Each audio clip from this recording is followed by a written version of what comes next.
Meanwhile, Math, it never added up for me. It just wasn't my thing. Now, language arts, messing around with some words, man, right on. Right on. You see, a numerical diet of square roots and slices of pie, 3.14. Couldn't swallow it. Couldn't digest it, but give me a sentence to diagram. Ooh, talk about something shut your mouth good.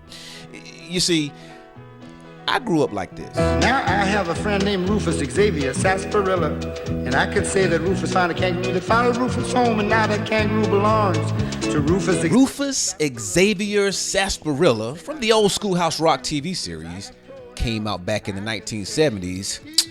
Man, that song still slaps. You see, he, him, and his are pronouns replacing the noun. Rufus Xavier Sarsaparilla, a very proper noun. So what that my parents couldn't afford private tutors for my brother and me? We had Schoolhouse Rock. Hey, it helped me get into college, where I got humbled because it took me several times to pass what was known in the journalism school at the University of North Carolina at Chapel Hill as the Grammar Slammer, which was an exam that tested your grammar knowledge. It was a requirement in order to get out of the journalism school, where a misspelled name cost you 50 points on your assignment. An automatic F. I don't care how good your story was. And so from there, I would go on to work in the newspaper business, which afforded me the opportunity to go into school classrooms and speak with kids about writing, give them tips, encourage them so that they could become good writers, good confident writers.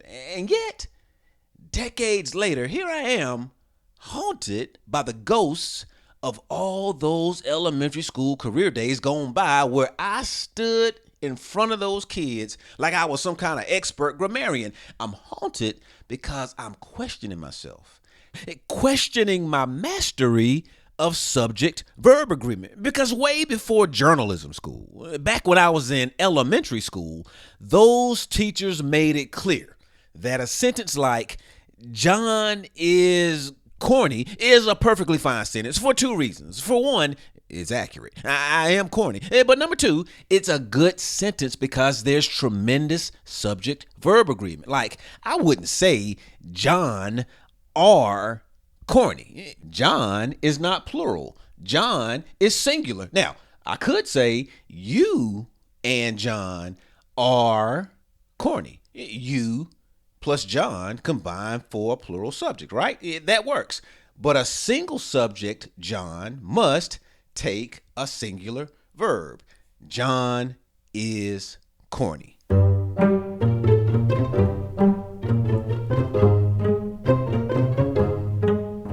Yet here's the thing. Not only am I corny, now I'm old. Times have changed. Everything has changed, including grammar. You hear a lot of talk about that new math, and nobody talks about the new grammar. So here we go.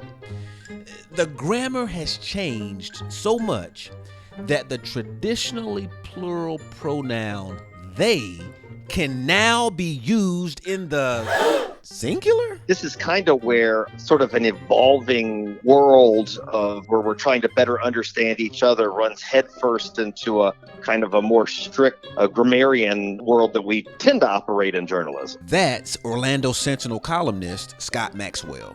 We were in the same graduating class at the University of North Carolina at Chapel Hill, went through the same journalism school, the same J school that produced the likes of Charles Kuralt and Stuart Scott. Now granted, Scott Maxwell paid more attention in class than I did and had more talent and is having a more distinguished career in journalism. But that's neither here nor there. The point is, both of us are classically trained journalists. We're the same age, grew up in the same general area of North Carolina, where we came through school systems where teachers taught us that singular nouns require singular pronouns. So, to refresh you, if I take the sentence, Scott is a journalist, and if I substitute a pronoun, it would become he. is a journalist. Yet, 5 decades later, we're a more inclusive society where pronouns can do more, where the pronoun they can become they is a journalist. Just doesn't roll off the old tongue, Scott. No, I think that is safe to say for one who had grammar books sort of drilled into their heads in journalism school in Chapel Hill and everywhere else. I reached out to Scott because I've been struggling with the concept of the singular they. I'm referring to when they, the pronoun, when they takes on gender neutral powers, of which my man Rufus Xavier Sarsaparilla never conceived. And when I say I'm struggling with that, I'm not talking about struggling with the concept of inclusion with respect to any kind of moral ground. No, nothing like that. Look, this is strictly about the grammar. Is it fair to describe you as a traditional grammarist? That's a good question. I would say largely so. I try, but there are a number of rules I violate. I know John. They will tell you that you're not supposed to have a preposition at the end of the sentence. All of that. Sometimes it sounds stupid. And in fact, Winston Churchill is famous for saying that is a rule up with which he will not put, because if you said it the right way, that's how it sounds. So yeah, mostly traditional. And Lord knows when you do what I do, and you've done it before too, there are thousands of retired English teachers in our reading audience. So if I get something wrong, I hear about it. All right. So on that note, have you wrestled with the concept of the singular they? Absolutely. Yeah, no, particularly in my professional role. In my personal life, at first, the first time I heard it, it struck me as odd. I think people just have to sort of think through their reactions, and it was odd. And my daughter has a friend who identifies as a they, and she would say they're coming over. And when she first started saying it, I would often think, well, who else? And ask her, is coming over. And then she would look at me like, hey, dummy, I've told you this before. And it took a little while to sink in. But how I adjust to things in my personal life can be different from how I operate in my professional life when I'm trying to reach an audience of thousands or tens or even hundreds of thousands of people at some time. Mm-hmm. And just so we're clear here, Scott, and so nobody takes our conversation out of context, do you care to explain where you stand on LGBTQ issues? Yeah, I'm pretty supportive in the most possible way. I believe that discrimination against the LGBT community is one of the last bastions of acceptable, and I put that in quote marks, discrimination that's out there. It's done pretty nakedly. It's done pretty ugly. I have been very vocal long before Florida came into the age of gay adoption, gay marriage, and everything else. And right now, Florida's wrestling with this Don't Say Gay bill some people may have heard about. And I've been very strong in my opposition to that. I believe there's a lot of divisive talk, and I think the point of it is to simply divide. And I've also written a whole lot about discrimination in the private schools down here in Florida. So at the risk of sounding like I'm talking about myself too much, but I'm pretty strongly what I think that community would consider an ally. Well, in fact, I read one of the columns that you wrote about the Don't Say Gay legislation. In that piece, you were calling out folks for trying to have it both ways. You care to get into what you were trying to accomplish with that piece? Yeah, I won't make your listeners drag them down the hole. But Disney we're here in Orlando, and they are known as a pretty LGBTQ friendly organization. They support pride parades. When Pride Days come out, they bust out their little rainbow Mickey pins. But I wanted folks to know that while they're doing all that, they have traditionally funded all of the legislators and lawmakers down here in Florida that have been responsible for all of the anti-gay legislation through the years. And that goes back 10 years. It goes back 20 years. And what I thought folks should know was it goes back this year. In fact, Disney had donated to every single sponsor of the Don't Say Gay legislation here in Florida. And I just sort of thought they needed to own that. People could decide for themselves whether they liked it or they didn't like it. But I wanted to at least reveal these folks for what they were doing versus what they were saying. Scott broke that story. He was the first to report on it. He wrote that column back in February. I interviewed Scott for this podcast in March. April showed up, and there was Florida Governor Ron DeSantis threatening Disney's special status that basically allows it to operate as its own little city.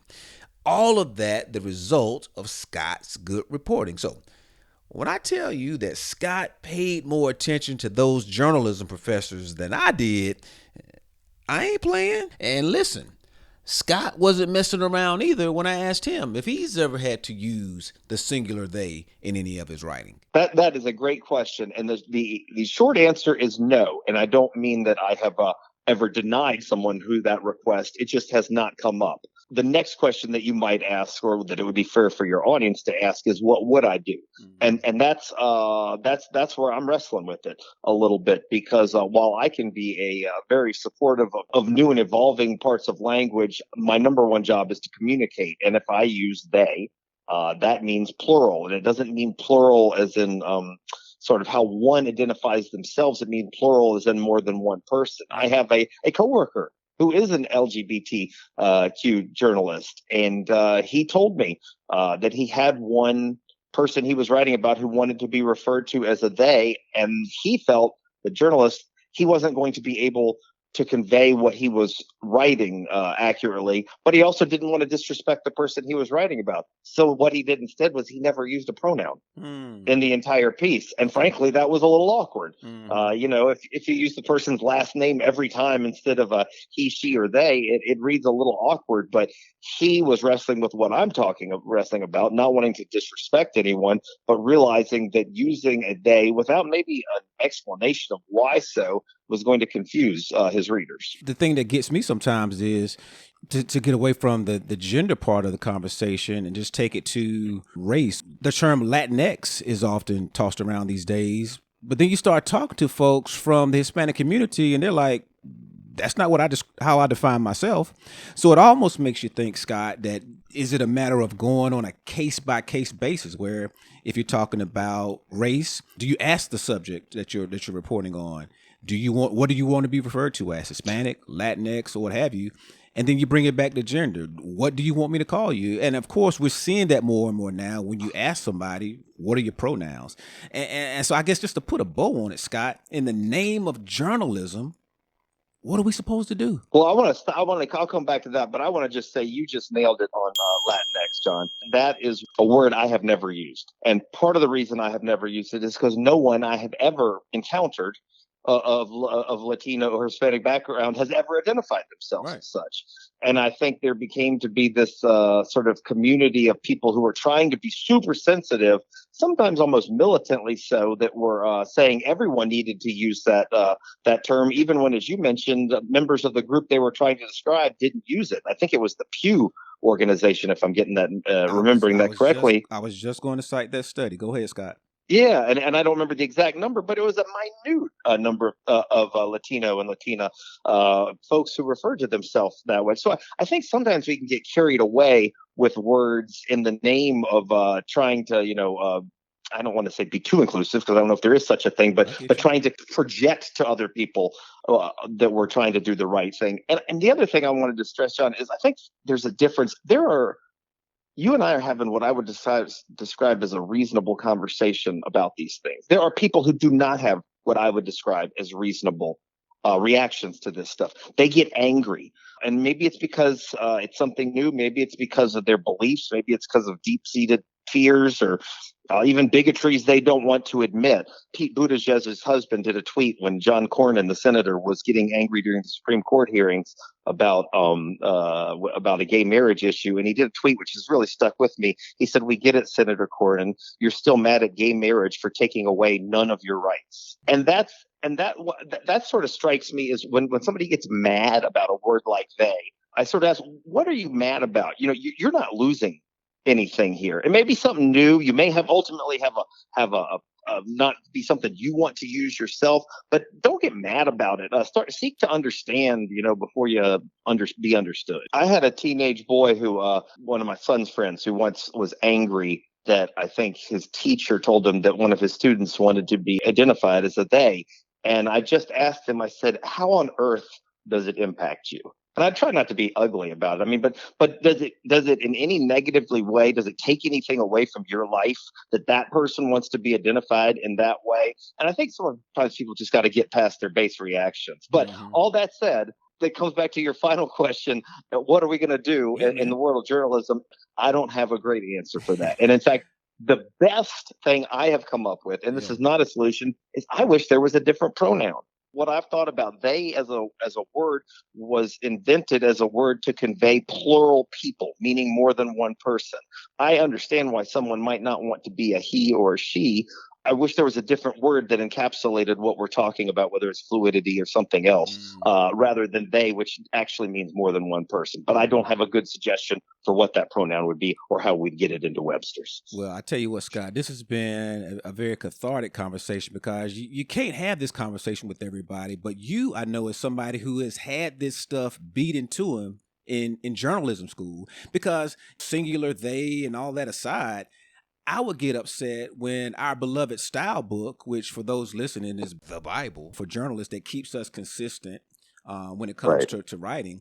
But when there would be changes made in the style book, and I would lose it because I'm like, hey man, this is the gospel. You can't touch this stuff. So understandably, man, you understand what I'm going through now. Absolutely. And then we've had, and it's not just with LGBTQ issues, as I'm sure you're aware, there are lots of debates over the capitalization of black and white, where black is capitalized and white is not. I've had some issues with that. And one of the most interesting things that you may be aware of, even the National Association of Black Journalists said they didn't agree with the way the style book is done. So this stuff is constantly being debated. And as long as it's being done in good will and with good intention, I think that's okay. Well, since you went there, let's explore, because that was a problem spot for me. Was it after the George Floyd situation when we started capitalizing black people? That sounds about the right time. I don't know the exact one, but that sounds about when it started making its way into mainstream journalism. And so I didn't care for that, but my contention was, if we're going to capitalize black people, then we have to be consistent and capitalize white folks. But I heard arguments and John, see, your audience is going to think that we pre-planned this, and we have not discussed this one bit. No. But that was exactly my thinking. Right. But at first I started second guess myself. Well, maybe I'm not being woke enough or something. Mm-hmm. But then I did some research, and like I said, I found out that was where the National Association of Black Journalists landed. They came down on the same and I think that's what it is, Scott. Thinking as a journalist, we have that same mindset of just consistency throughout, And look, Scott, maybe that's the answer for the rest of the world. The rest of the world could think like journalists and think in a consistent way. We'd all be better off. Well, on our best days anyway. We try. Yes, sir. All right, Scott, I appreciate this time, sir. You bet. It's my pleasure catching up with you, John. My thanks to Orlando Sentinel columnist Scott Maxwell for even going there with me. And let me just punctuate this discussion by hoping that one of your takeaways is that merely questioning the singular they does not necessarily put you on the wrong side of this discussion. Just make sure to end the discussion with proper punctuation. I mean, don't tell me that's changed too. Well, this podcast needs a period. Okay, I'll stop. But we have come to an end, although I believe there's more to explore. But you need to get going. Look, I just appreciate you hanging out for a little while. So until we get it in again, on behalf of my guy Rufus, keep in mind, I have mine and she has hers, and he has his, and you have yours. They love us and we love them. What's ours is theirs. That's how it is with friends and pronouns. You are really friends, yeah. Cause saying all those nouns over and over again really wear you down.